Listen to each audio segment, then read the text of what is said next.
Coverage you can count on kicks off with the newest information in the death of that 12-year-old boy. Happened at an Augusta park. Melquan Robinson electrocuted while he climbed a fence to get a football that he was throwing with some friends. That was Monday, and a couple of other boys tried to save their friend.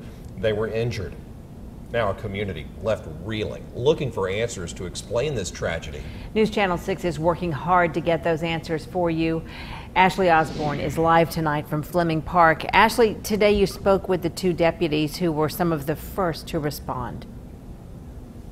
And guys, they pointed out to me that this is the spot where Melquan Robinson died on Monday night. This fence, the one he tried to jump over just to get his football. The question we're all asking right now, how in the world does something like this happen? I spent the day talking to people who work in the electricity business. All of them say that there is a list of things of what could have happened. All of that speculation. We are still waiting on the results from the city to confirm exactly what happened here. I talked to two of the deputies who performed CPR on Melquan Robinson and tried to bring him back to life. Deputies Brent Turner and Alfonso Forrest were on another call when they heard over the radio 1018. Whoever's through electrocution. Which means respond as fast as you can. Forrest started doing chest compressions. There was a guy who I was helping, let him know, when to give the little boy breaths. And at one point we thought, we had got him back. We hear everybody cheering. And it was a good feeling to us because, we thought we got him.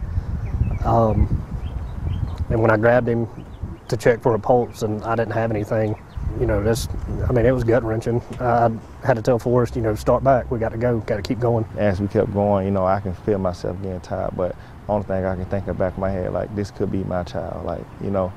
Anything could have happened. I got a 5-year-old daughter. Something like this could have happened to my own kids. And like I said, I grew up right here in this park myself. I played football, baseball, soccer, basketball over here. This is my entire childhood is right here where you and I are standing. And it just hit home looking at, he's an innocent little kid. He was having fun with his friends. The deputies point out to me where medical supplies still sit in the field where they tried to revive Melquan. And despite the scene that's still on repeat in his head, Deputy Forrest smiles when he thinks of his own little girl. I just hugged her very hard, and I hugged her so tight. She was like, "Daddy, you hugging me real hard." And it was tough. It was tough. And I tell people all the time, love your kids. Always tell them you love them. And guys, I bet that's something that so many of you parents did or told your kids in these last couple of days. We also talked to Dr. LaMonica Hillman. She is the assistant superintendent who oversees counseling at Richmond County Schools. We're talking about something that is difficult for those deputies to process, for us as adults to process. And guys, there were dozens of kids who watched their teammate, their friend, die out here on this field on Monday night. If your child is in need of counseling, the Richmond County Schools willing to provide one for you. Live in Augusta, Ashley Osborne, WJBF News Channel 6. Ashley, thanks. And late this afternoon, City Administrator Janice Allen Jackson released a statement saying the cause of this incident is still being investigated and has not been determined. She also says we remain concerned for the families of Melquan Robinson and the other children injured in the accident Monday night at Fleming Athletic Complex. As a result, the statement says the mayor and I have personally reached out to them.